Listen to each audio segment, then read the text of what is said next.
دن کا آغاز فجر سے کرنے کی بہت سی برکتیں ہیں، وہ کیا ہیں؟ ان پہ گفتگو کرنے کے لیے ہمارے ساتھ معزز مہمان اسٹوڈیوز میں موجود ہیں۔ میں تعارف کروائے دیتا ہوں، اسلامک اسکالر ہیں قاری ابراہیم محمدی صاحب، ان کو خوش آمدید کہیں گے صبح وطن کے اپنے اس شو میں۔ سر السلام علیکم۔ وعلیکم السلام۔ کیسے قاری صاحب آپ؟ اللہ کا شکر الحمدللہ۔ ماشاءاللہ ایک اچھی وائب آتی ہے جب بھی ملاقات کرتے ہیں، ہنستی مسکراتی شخصیت ہیں آپ ماشاءاللہ، خوشگوار۔ سلامت رکھیے، جزاک اللہ، اللہ آپ کو زندگی سے دے، ایک خوشگوار سی فیل آتی ہے۔ ہم نے آج بات کرنی ہے جی، جیسا فجر کا ہم ذکر ابھی کر رہے ہیں کہ دن کا آغاز ہم فجر سے کریں تو بہت سی برکتیں ملتی ہیں، تو آپ فرمائے گا سب سے پہلے ہم قرآنی اسپیکٹ سے، اس نقطہ نظر سے، اس پہلو سے ہم بات شروع کر لیتے ہیں کہ قرآن و سنت کی روشنی میں صبح یا فجر کے وقت کے آغاز کی کیا اہمیت بیان کی گئی ہے؟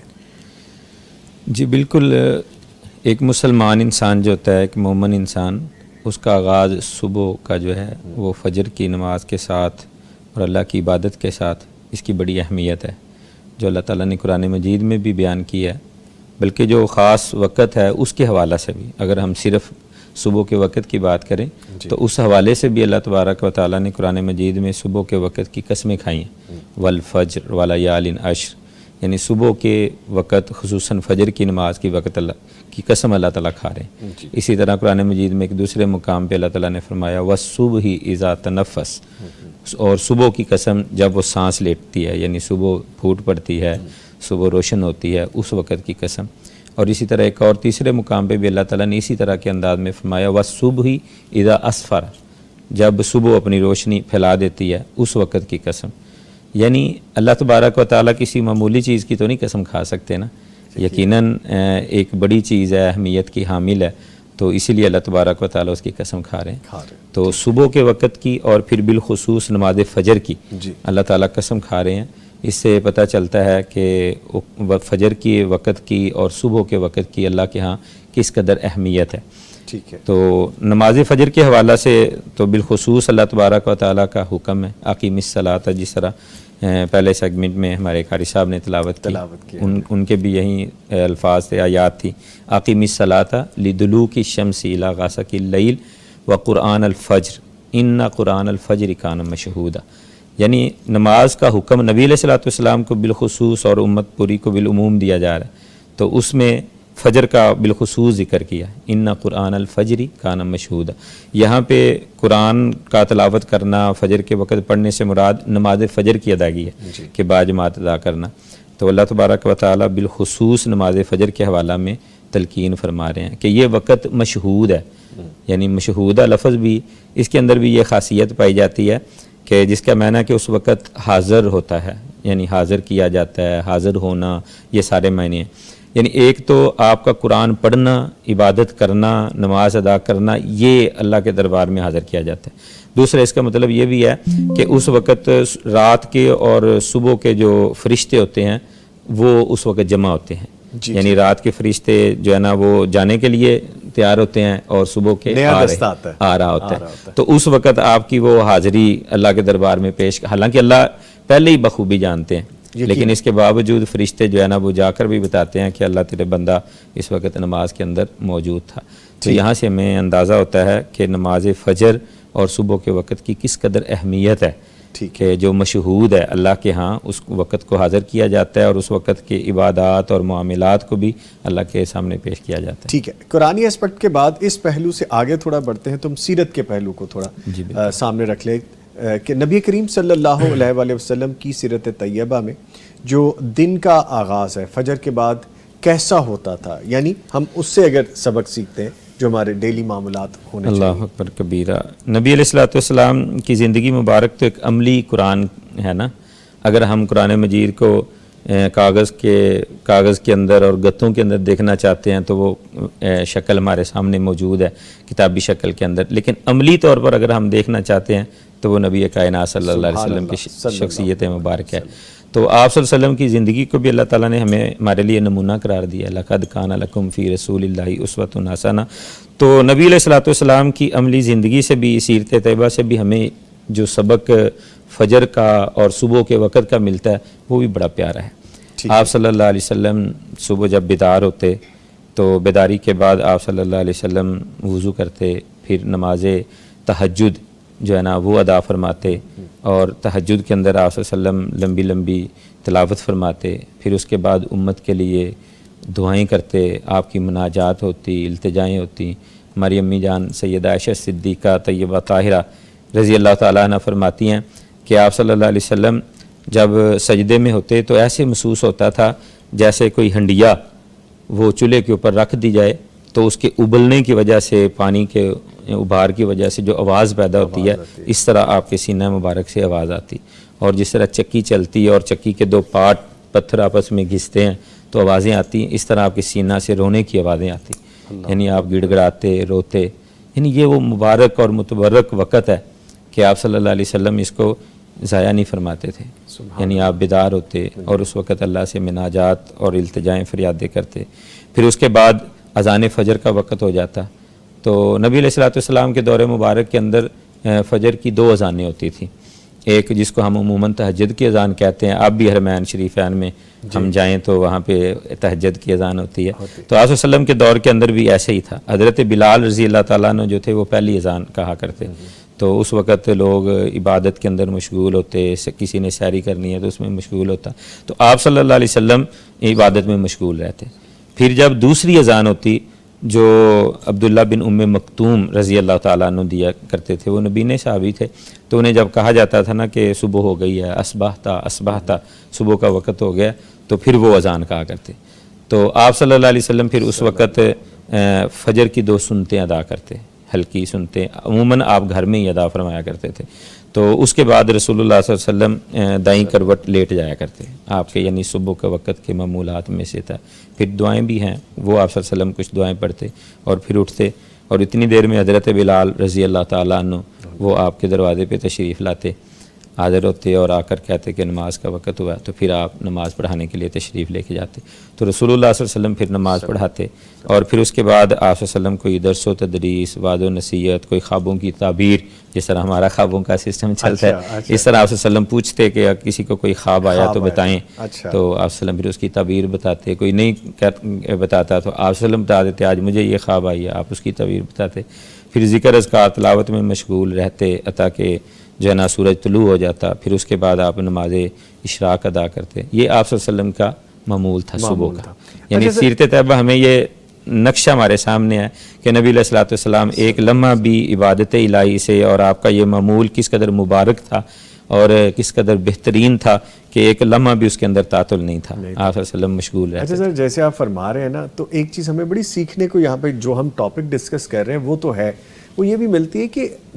مسجد میں بیٹھ کے نبی مکرم صلی اللہ علیہ وسلم نشست کیا کرتے تھے، سنا کرتے تھے، سنایا کرتے تھے، ڈسکشنز ہوتی تھی، معاملات طے پاتے تھے، تو ہم نے آج اس چیز کو ناپید کر دیا ہے، تو ہمیں اس پہ بھی سوچنا چاہیے۔ بالکل اپنے جو آتے ہیں نمازی حضرات، اپنے علاقے کے لوگ جو لوگ ہیں ان سے نشست کرنی چاہیے۔ بالکل، نبی علیہ الصلوۃ والسلام تو باقاعدہ پوچھا کرتے تھے، سوال کیا کرتے کہ فلاں آدمی نظر نہیں آ رہا، ہاں جی، وہ کوئی بیمار ہے یا کہیں چلا گیا ہے، وہ کیوں نہیں آیا؟ اگر پتہ ہوتا چلتا کہ بیمار ہے تو آپ تیمارداری کے لیے تشریف لے کے جاتے، یعنی حال احوال پوچھتے۔ اس کے علاوہ بھی یعنی معاملات ڈسکس کیے جاتے تھے مسجد میں، آپ صلی اللہ علیہ وسلم معاملات کو انشاءاللہ الرحمن ہمارے میں آئیں گے مزید انشاءاللہ۔ کم ٹو دا ٹاپک، جو مجھے قاری صاحب نے کہا ذرا واپس آ جائیں اپنے ٹاپک پہ، ادھر ہی رہتے ہیں ورنہ بات دور تک نکل جائے گی پھر۔ ٹھیک ہے جی، حدیث سے جو عملی پہلو ہے سر، ابھی جیسے ہم ذکر کر رہے ہیں، اس کو تھوڑا سا آگے لے کے چلیں۔ حدیث مبارکہ کے اللہم بارک لی امتی کے مفہوم جو ہے، اس کے جو معنی ہے، اصل اس کے اندر ہے کہ اس پہ روشنی ڈالیے گا۔ جی بالکل، یہ بڑی پیاری حدیث مبارکہ ہے جو ہمارے آج کے ٹاپک کے حوالہ سے ہے۔ اللہم بارک لی امتی، اللہم بارک لی امتی فی بکورہا، کہ اے اللہ میری امت کے یہ صبح کا جو وقت ہے، بکور سے مراد صبح کا وقت، یعنی جہاں سے فجر کا وقت سٹارٹ ہوتا ہے، صبح کا وقت سٹارٹ ہو رہا ہے، وہ مراد ہے، یعنی اس وقت کے اندر برکت پیدا فرما دے۔ اللہم بارک لی امتی فی بکورہا، یعنی اس کی برکت، یہ برکت ہر لحاظ سے ہے، روحانی اعتبار سے بھی ہے اور معاشی اعتبار سے بھی ہے۔ اللہ تبارک و تعالیٰ نے اس کے اندر خیر و برکت رکھی ہے، یعنی ہم اگر روحانی پہلو سے بھی دیکھتے ہیں تو اس کے اندر بھی، اگر جسمانی اعتبار سے بھی دیکھتے ہیں تو اس حوالے سے بھی، اگر معاشی اور معاشرتی اعتبار سے بھی دیکھتے ہیں تو اس کے اندر برکت کا پہلو موجود ہے۔ اچھا، روحانی پہلو کا آپ نے ذکر کر دیا تو بات پھر اس طرف لے کے آتے ہیں۔ اگر میں اپنی مثال دوں تو جب ہم فجر کی نماز ادا کرتے ہیں، فجر کی نماز ادا کر کے ہم بیٹھتے ہیں، عبادات کرتے ہیں، مناجات کرتے ہیں، اللہ تعالیٰ سے گفتگو کرتے ہیں، قرآن کریم کی تلاوت کرتے ہیں، اب یقین کیجئے ایسی طمانت اندر اترتی ہے، بالکل ایسا سکون اندر اترتا ہے، اور آپ ایسے جیسے کمپلیٹ ہو گئے ہیں، ٹھہراؤ آ جاتا ہے۔ یہ سارے اسپیکٹ جو ہیں یہ کس طرح سے ہر شخص کو حاصل کرنے چاہیے؟ بالکل جی، دیکھیں اللہ تبارک و تعالیٰ جس نبی علیہ الصلوۃ والسلام کی جو دعا ہے، اس سے ہمیں پتہ چل رہا ہے کہ یقیناً برکت کا پہلو اس کے اندر موجود ہے۔ تو نماز جو ہے نا، صبح کی نماز ہم ادا کرتے ہیں، دیگر بھی نمازیں، تو یہ اللہ کے ذکر کے لیے ہیں۔ اقیم الصلاۃ لذکری، اللہ تبارک و تعالیٰ فرما رہے میرے ذکر کے لیے نماز ادا کریں۔ تو جب آپ نماز ادا کرتے ہیں تو اللہ کا ذکر ہے، اور ذکر کے اندر اللہ تبارک و تعالیٰ نے اطمینان رکھا ہے، ٹھیک ہے نا، الا بذکر اللہ تطمئن القلوب۔ تو اللہ تبارک و تعالیٰ کی طرف سے اطمینان اور قلب سکون، اطمینان نصیب ہوتا ہے جب انسان اللہ کا ذکر کرتا ہے۔ تو فجر کے وقت کا اٹھنا، جب انسان فجر کے وقت اٹھتا ہے اور پھر اپنی نیند کو قربان کرتا ہے، نرم و ملائم بستر کو ترک کر دیتا ہے، ہر انسان طبعاً یعنی سہولت کو پسند کرتا ہے، لیکن وہ جب اللہ کے لیے یہ قربانی پیش کرتا ہے تو اللہ اس کے عوض کے اندر، اس کے بدلے میں آخرت تو عطا کرنی ہی کرنی ہے، وہاں پہ تو اجر ملنا ہی ہے، لیکن دنیا کے اندر بھی اللہ تبارک و تعالیٰ اسے اطمینان قلب، سکون، روحانیت عطا فرما دیتے ہیں، کہ جس کی وجہ سے وہ انسان فیل کرتا ہے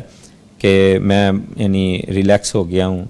سکون مجھے ملا ہے اور اطمینان حاصل ہوا ہے، ٹینشن فری انسان ہو جاتا ہے، اور صبح رات کو سویا ہے، صبح اٹھا ہے، اس کی وجہ سے بھی اللہ تبارک و تعالیٰ اس کے جسم کے اندر وہ سکینت پیدا کر دیتے ہیں۔ تو یہ ساری برکتیں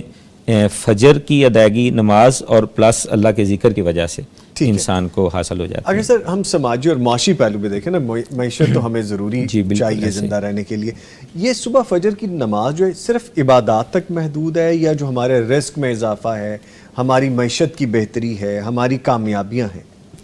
جی بالکل، اگر ہم اس کو یہ سمجھیں کہ صرف عبادت کی حد تک ہے تو یہ تو ناکافی ہے نا۔ اسلام ایک جامع دین ہے، اور اس کے اندر جو ہے نا کاروبار کرنا، بزنس کرنا، اس کے اندر بھی اللہ تبارک و تعالیٰ نے عبادت کا درجہ ہی رکھا ہے۔ معیشت بھی، کاروبار کرنا، بزنس کرنا، یہ معاملات زندگی چلانا، یہ بھی دین اسلام نے ہمیں سکھائے ہیں۔ تو فجر کی نماز کا ان چیزوں کے ساتھ اور صبح کے اٹھنے کا اس کے ساتھ بڑا گہرا تعلق ہے، کہ جب ہم فجر کی نماز وقت پہ ادا کریں گے اور پھر فجر کے بعد اپنے معمولات کو ایک نظم کے ساتھ، تنظیم کے ساتھ ہم سر انجام دیں گے، ظاہر بات ہے ایک بندہ صبح جلدی اٹھا ہے تو جلدی اٹھنے کے بعد اس نے اپنے معاملات کو بھی پھر جلدی سارے طے کرے گا، بہت بڑا دن مل جاتا ہے۔ ہاں بالکل، برکت بڑی اور ایک بندہ 9، 10، 11 بجے تک سویا ہوا ہے تو اس کا آدھا دن تو ضائع ہو گیا۔ ارلی کہہ رہے ہیں 12-1 کہے نا، وہ 12 بجے آدھا دن گزر گیا ہوتا ہے۔ ہاں جی، تو اس طرح جو ہے نا اس کی وہ اتنا وقت اس نے ضائع کر دیا۔ تو جب وہ اسٹارٹ میں اٹھے گا اور پھر نماز بھی ادا کرے گا، اللہ کی طرف سے روحانیت بھی مل جائے گی اور وقت بھی اسے کافی مل جائے گا۔ وہ جتنا وقت زیادہ ملا ہے اس میں کاروبار وہ زیادہ کر سکتا ہے، اس میں برکت زیادہ ہوگی۔ بلکہ جو بھی ہم پچھلے سوال میں جو حدیث مبارکہ کا تذکرہ ہوا، اللہم بارک لی امتی والا، نبی علیہ السلام نے جو دعا کی ہے، اس حدیث مبارکہ کے جو راوی ہیں نا، سخر الغامدی رضی اللہ تعالی عنہ، یہ صحابی رسول، یہ ایک حدیث مبارکہ ان سے یہ مروی ہے، حضرت سنن ابی داؤد کے اندر، جامع ترمذی اور حدیث کی دوسری کتابوں میں۔ تو یہ راوی خود اس کے اوپر عملی ان کا یعنی عمل تھا، ویسے تو ہر صحابی نے نبی علیہ الصلوۃ والسلام سے جو سنا اس پر عمل کر کے دکھایا۔ تو یہ صحابی جو تھے نا، سخر الغامدی رضی اللہ تعالیٰ عنہ، یہ تاجر تھے۔ تو کہتے ہیں کہ میں نے جب نبی علیہ الصلوۃ والسلام کی یہ حدیث مبارکہ سنی تو میں نے اسے پلے باندھ لیا، پھر میں نے اس کے اوپر عمل کر کے دکھایا۔ نماز فجر کے بعد فوراً میں اپنے کام کاج کے لیے نکل جاتا، کاروبار کے لیے نکل جاتا، تو پھر اللہ تعالیٰ نے اس وجہ سے میرے کاروبار میں اتنی برکت عطا فرمائی کہ میں ایک امیر کبیر جو ہے نا وہ تاجر بن گیا، مال و متاع کی فراوانی اللہ تعالیٰ نے عطا فرمائی۔ تو دیگر صحابہ سے بھی ایسی موجود ہے۔ اچھا، یہ سوری میں آپ کی بات کاٹ رہا ہوں، میں تاریخی پس منظر کی طرف بھی جانا چاہ رہا تھا کہ اگر ہم اس پہلو کو بھی دیکھ لیں کہ ہمارے صحابہ کرام رضی اللہ تعالیٰ جو تھے اور ہمارے جو تابعین تھے، یہ بھی فجر کی جیسے آپ ابھی فرما رہے ہیں، تو ہم اس کو مزید اگر ڈسکس کر لیں تو ان کے معاملات کیسے ہوتے تھے؟ بالکل ایسے ہی ہے. نبی علیہ الصلوۃ والسلام کو کیونکہ انہوں نے ڈائریکٹ دیکھا تھا اور پھر نبی علیہ الصلوۃ والسلام سے سیکھا تھا، تو اس لیے وہ عملی اثر ان کے اوپر موجود تھا. تو وہ ڈائریکٹ اسی طرح جو ہے نا وہ سارے اعمال اپنے سارے انجام دیتے تھے. صحابہ کرام بھی اور تابعین بھی، اور اس کے بعد میں سمجھتا ہوں قریب زمانہ تک، جب یہ ابھی سوشل میڈیا یا یہ ٹی وی اور یہ ساری چیزیں ابھی نہیں آئی تھیں، اس وقت تک یہ خیر و برکت موجود تھی ہمارے اندر. تو اس کے اندر یہ سارے پہلو موجود تھے. صحیح بخاری کے اندر عمر فاروق رضی اللہ تعالیٰ عنہ کے بارے میں آتا ہے کہ جب آپ ہجرت کر کے مدینہ آئے تو نبی علیہ الصلوۃ والسلام نے وہ اخوت کا مواخات قائم کی. تو جو ان کے انصاری بھائی بنے تھے نا، ان کا باغ تھا. تو اس کے اندر جو ہے نا عمر فاروق رضی اللہ تعالیٰ عنہ پھر ان کے ساتھ شریک ہوتے. ایک دن وہ جاتے اور ایک دن حضرت عمر فاروق رضی اللہ تعالیٰ عنہ اس کام کے لیے کھیت کی دیکھ بھال کے لیے جاتے. تو وہ ارلی چلے جایا کرتے تھے نا، فجر کے فوراً بعد ہی وہاں پہ نکل جاتے، اپنے کام کاج میں مشغول ہوتے. تو اس طرح صحابہ کرام تابعین سے ہمیں یہ سارے معمولات ملتے ہیں. حضرت عمر فاروق رضی اللہ تعالیٰ عنہ کے دور مبارک میں تو جس طرح آپ نے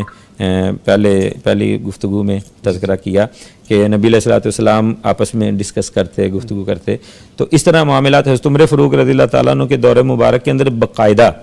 نماز فجر کے بعد درس و تدریس کا سلسلہ شروع ہو گیا تھا. ٹھیک ہے نا. وہ تاحال اب بھی آپ مسجد نبوی میں بیت اللہ میں جائیں تو وہاں پہ حلقہ جات بنے ہوئے ہیں، بہت سے قراء اور علماء وہاں پہ بیٹھے ہوتے ہیں، ستونوں کے ساتھ وہ تعلیم دے رہے ہوتے ہیں. بلکہ میں نے تو یہ بھی دیکھا، بلکہ مجھے یہ بھی شرف حاصل ہوا کہ ایسے سے بڑے نام تھے. اب میں کیا بتاؤں آپ کو، اللہ تعالیٰ جب عزت دے دیتے ہیں کہ قرآن کریم کی تلاوت کا دور چل رہا تھا وہاں پہ، اور وہاں پہ آمنے سامنے بیٹھ کے کہ آپ آئیے بیٹھیے اور یہ میرا ذرا سن لیجئے. اور ماشاءاللہ بارش بڑی عمر کے، اور جن کے پیچھے 20 لوگ کھڑے تعظیماً بیٹھ کے سن رہے ہیں، ان سامنے بٹھایا گیا جی آئیں ذرا، اور میں پریشان ہوں. تو یہ نشست بھی ہوتی ہے وہاں. بالکل ایسے ہی ہے. تو میں کہہ رہا تھا کہ حضرت عمر فاروق رضی اللہ تعالیٰ عنہ کے دور خلافت سے باقاعدہ یعنی یہ ڈسکس کرنا قرآن مجید کی آیات، حدیث مبارکہ، دیگر معاملات، یہ مسجد نبوی کے اندر یہ سلسلہ وہاں سے جاری ہے. اور بعد میں بھی یہ سلسلہ الحمدللہ ابھی بھی ہمارے مدارس اگر ہم دیکھیں اور مساجد دیکھیں تو نماز فجر کے بعد تعلیم کا سلسلہ شروع ہو جاتا ہے. جی الحمدللہ یہ سلسلہ اس وقت سے جاری ہے ماشاءاللہ. اور میں اس کا آئی وٹنس ہوں، میں چشمدید گواہ ہوں کہ میں نے مدینہ منورہ میں، مکہ مکرمہ میں یہ دیکھا ہے الحمدللہ. اور وہاں پہ ماشاءاللہ ایک بڑی تعداد ہوتی ہے اور قرآن کریم کی تلاوت کا دور چل رہا ہوتا ہے، پھر دین کے حوالے سے، سمجھ کے حوالے سے گفتگو ہو رہی ہوتی ہے. اچھا سر، جو اخلاقی اور اصلاحی پہلو بھی دیکھیں، میں رات کو بڑی لیٹ سوتا ہوں، صبح میں نے کہاں جلدی اٹھنا ہے، میں نے فجر کی نماز جو ادا کرنی ہو، میں اپنے آپ پہ رکھ کے اس لیے بات کرتا ہوں کہ سمجھنے کے لیے آسانی ہو جائے. کسی کو ایسے کرنے سے بہتر ہے میں اپنی طرف اشارہ کر کے بات کروں. شریعت اس طرح کا طرز زندگی اس بارے میں کیا کہتی ہے؟ اس حوالے سے بڑا تلخ یہ پہلو ہے جی کہ ہم سب ہی اس میں ملوث ہیں. میں سمجھتا ہوں کہ آپ صرف اپنی طرف نہ کریں، میں بھی اپنی طرف کرتا ہوں کہ ہم سب اس کے اندر ملوث ہو چکے ہیں. جدید جو ذرائع ابلاغ ہیں، سوشل میڈیا ہے، یہ اسکرین جو ہمارے سامنے ہے، اس نے بھی، اور کچھ معاملات ایسے ہو گئے ہیں، ہمارا معاشرہ بالکل اس ڈگر کے اوپر چل نکلا ہے کہ وہ ہم اخلاقی حوالے سے اس معاملے میں بہت پیچھے چلے گئے ہیں. یعنی نبی علیہ الصلوۃ والسلام کی تعلیمات جو ہے نا، اس سے ہم نے اپنے آپ کو بہت پیچھے کر دیا. آپ صلی اللہ علیہ وسلم کی جو تعلیم تو یہ تھی کہ آپ کا حکم یہ تھا کہ عشاء کے بعد جلد سو جاؤ، جتنی جلد ہو سکے سو جاؤ. اللہ کہ بس صرف یہ گنجائش موجود ہے کہ اگر ہم کوئی دینی بات کرنا چاہتے ہیں یا دین کا کوئی پہلو سیکھنا چاہتے ہیں، سمجھنا چاہتے ہیں، تو اس حوالے سے تو یعنی بہرحال ہمارے پاس وقت ہے کہ ہم کچھ وقت اس کے لیے صرف کر لیں. لیکن پوری رات جاگتے رہنا اور صبح کے وقت جا کے سونا جو خیر و برکت والا وقت ہے، اب تو ہمارے ہاں شہروں کے اندر بالخصوص یہ سسٹم ہو گیا کہ ہم بالکل فجر کے قریب، بلکہ لوگ زیادہ تر تو فجر مسجد میں ہو رہی ہوتی ہے تو وہ سونے کی تیاری کر رہے ہوتے ہیں، تو اور دن پورا سوئے رہتے ہیں. تو یہ خیر و برکت اس نے ختم کر دی ہمارے گھروں سے. تو یہ اخلاقی پہلو جو ہے نا، ہمیں اس پر پوری توجہ دینے چاہیے. اور نبی علیہ الصلوۃ والسلام کا جو ارشاد مبارک ہے کہ رات کو جلد سو جاؤ اور جلد صبح اٹھو، اس کے اوپر عمل کرنا چاہیے تاکہ جو ہے نا ہمارا خلق، اخلاق، بردباری، تحمل، یہ چیزیں ہمیں حاصل ہو سکیں. اور آپ کی صحت پہ بھی بڑے برے اثرات آتے ہیں، آپ کے عام روٹین میں کام کاج میں بڑے برے اثرات آتے ہیں۔ اچھا سر، فقہی اور عملی پہلو کو بھی اگر ہم دیکھ لیں، اس پہ اگر ہم بات کرتے ہیں، فجر کے بعد سونا مکروہ کہا گیا ہے، ناپسندیدہ کہا گیا ہے، اور اس میں دینی اور علمی نقصانات کیا ہیں؟ جی بالکل، فقہی اعتبار سے علماء فقہا جو ہمارے فقہا ہیں، ائمہ اکرام ہیں، انہوں نے جو فقہی کتب ترتیب دی ہیں، ان کے اندر اس موضوع پر انہوں نے بحث کی ہے کہ فجر کے بعد سونے کا وقت جو ہے نا یہ مکروہ ہے، ناپسندیدہ ہے۔ مکروہ کا مطلب ناپسندیدہ۔ مکروہ بھی دو طرح کے ہوتے ہیں فقہی اعتبار سے، ایک مکروہ تحریمی اسے کہتے ہیں۔ جی، اگر مکروہ تحریمی ہو تو پھر تو گنجائش نہیں بنتی نہ کہ بندہ یہ کام کرے، وہ نہ ہی ہے۔ ہاں جی، نہ ہی ہے۔ ٹھیک ہے۔ ایک ہے مکروہ تنزیہی، جس کے اندر جو ہے نا ڈانٹ کی حد تک ہے کہ اگر آپ یہ کام کریں گے تو اچھا نہیں ہے، اس میں خرابی ہے، برائی ہے، آپ کو نقصان ہو سکتا ہے، اس طرح کا پہلو، یہ اسی طرح کا پہلو، کہیں نہ کہیں گنجائش ہے۔ ہاں جی، کہیں نہ کہیں۔ ہاں، وہ ایسی صورت میں ہے کہ بندہ یعنی بہت زیادہ تھکا ہوا ہے، طبیعت خراب ہے، بیماری کی وجہ ہے، یا رات کو تہجد کے وقت بیدار ہوا ہے اور اس کا وہ تہجد کا وقت طویل ہو گیا تھا، تو اب وہ تھکاوٹ محسوس ہو رہا ہے، کر رہا ہے، تو پھر تھوڑا وقت یعنی سو جائے، یعنی اس میں گنجائش بہرحال ہے، لیکن مکروہ اسے کہا گیا ہے۔ اس کی کئی ایک وجوہات ہیں کہ خیر و برکت بھی ختم ہو جاتی ہے اگر بندہ یہاں پہ سو جاتا ہے وقت، کیونکہ برکت والا وہی اللہ مبارک لی امتی والی حدیث مبارکہ، اور پھر اللہ تعالیٰ نے اس وقت کی قسمیں کھائی ہیں، اس کے اندر خیر رکھی ہے، دعا کا وقت ہے، اذکار کا وقت ہے، تو ہم اس اتنے قیمتی وقت کو ضائع کر بیٹھیں گے، تو اس لیے جو ہے نا اس وقت کو مکروہ کہا گیا کہ اس وقت میں سونا مکروہ ہے۔ اچھا سر، آج کے دور کا جس میں آپ اور میں سانس لے رہے ہیں، رہ رہے ہیں، اس کی اصلاح کے حوالے سے بھی، اور چلیں اس کے حل کی بھی بات کر لیتے ہیں، ہم ایسا کیا کریں کہ جو ہمارا جو مصروف شہری ماحول ہو گیا ہے، فور نو ریزن، کوئی خاص مقصد کے بنا ہم راتوں کو لیٹ تک جاگتے ہیں، صبح کی نماز فجر کی پڑھے بغیر سو جاتے ہیں یا اس کو مس کر دیتے ہیں، کیا اہتمام کرنا چاہیے؟ کیا عملی تدابیر کرنی چاہیے؟ کیا صرف رات کو جلدی سونا کافی ہے؟ جی بالکل، اسی پہ بھی ہماری گفتگو ہو رہی تھی کہ ہمارے شہری ماحول جو ہے نا اس نے یہ ڈسٹرب کر دیا نظام نا، کیونکہ اللہ تبارک و تعالیٰ کا تو حکم یہی ہے کہ رات کو ہم نے بنایا ہی اس لیے کہ آپ آرام کریں،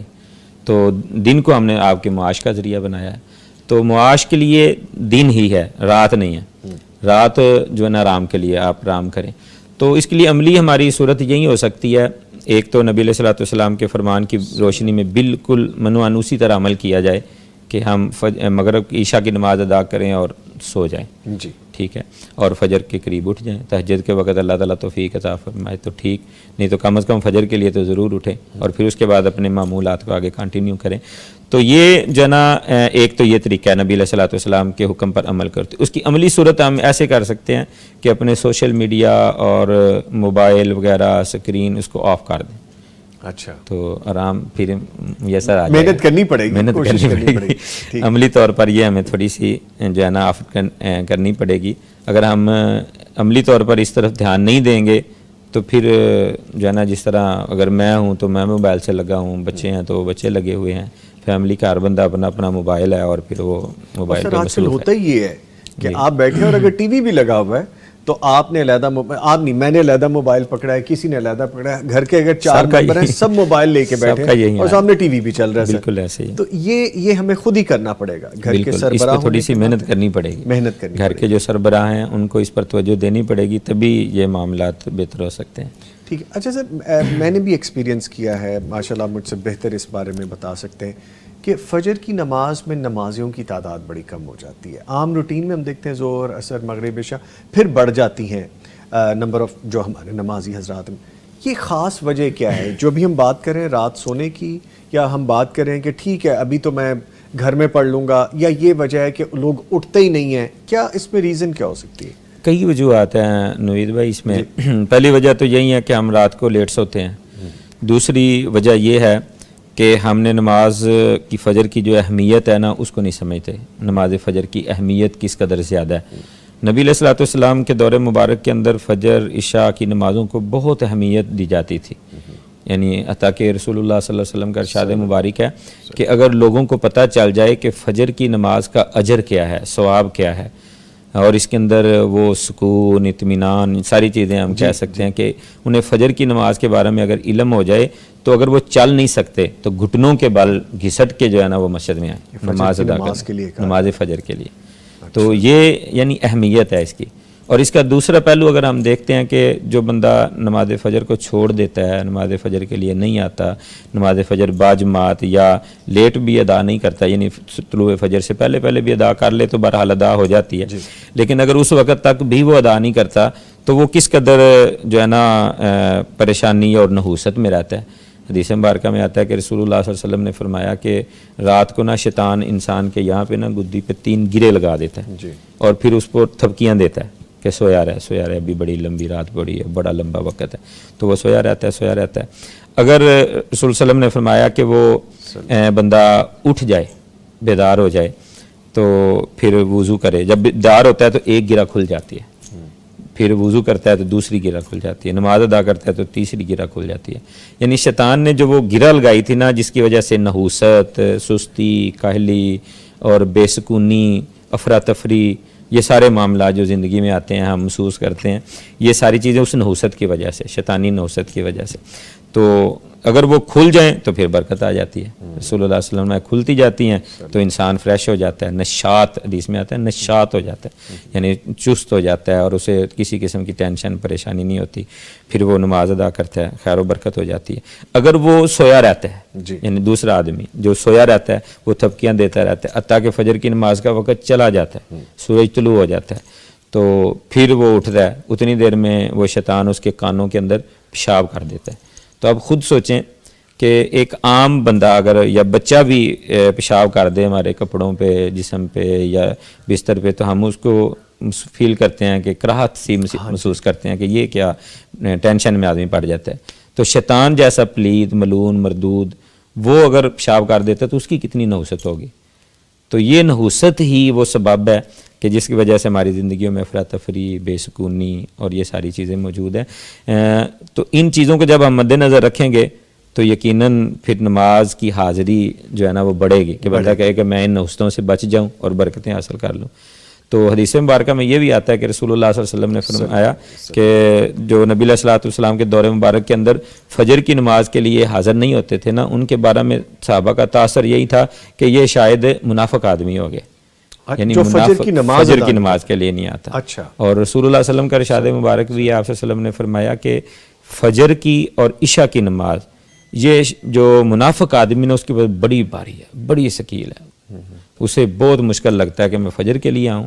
عشاء کی نماز کے لیے آؤں. یعنی عشاء کی اور فجر کی نماز کے جو چور ہیں نا، انہیں رسول اللہ صلی اللہ علیہ وسلم نے منافقت سے تعبیر کیا ہے. تو اگر ہم ان چیزوں کو مد نظر رکھیں تو یقیناً انسان فجر کے لیے کوشش کرے گا کہ میں منافقت سے بچ جاؤں، میں نحوست سے بچ جاؤں اور مجھے خیر، برکت، بھلائی حاصل ہو جائے. تو یہ ساری خیر و برکت حاصل کرنے کے لیے، نحوستوں سے بچنے کے لیے فجر کی نماز کی اہمیت کو سمجھنا ہوگا.